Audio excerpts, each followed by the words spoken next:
माध्यमांवर टीका करण्याची काहींना सवयच असते, असा टोला काँग्रेसचे खासदार सुरेश कलमाडी यांनी उपमुख्यमंत्री अजित पवार यांना लगावला।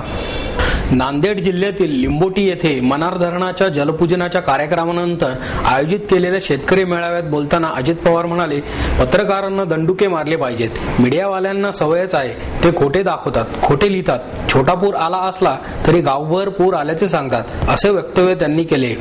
या संदर्भात वारजे माळवडीत एका भूमिपूजनाच्या समारंभानंतर खासदार सुरेश कलमाडी म्हणाले, माध्यमावर टीका करण्याची काहींना सवयच असते, आपल्यावर टीका होताना टीकाकाराचे मतपरिवर्तन करण्याची ही तयारी हवी, पण माध्यमांवर अशा प्रकारे टीका करणे योग्य नाही आणि तसे कोणी करता कामा नये, अशा शब्दात त्यांनी अजित पवारांना टोला लगावला। या घटनेचा राज्यभर सर्वच श्रमिक पत्रकार संघाच्या वतीने तीव्र निषेध व्यक्त होत आहे। अजित पवारांनी याबाबत माफी मागावी अशी मागणीही केली जात आहे।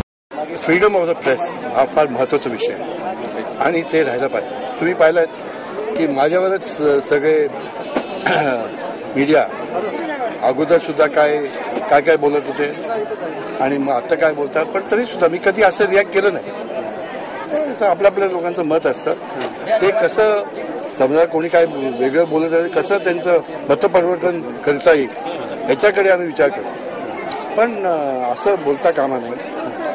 पण आता काही लोक कायम असे करत असतात, त्यांना कसं थांबवणार।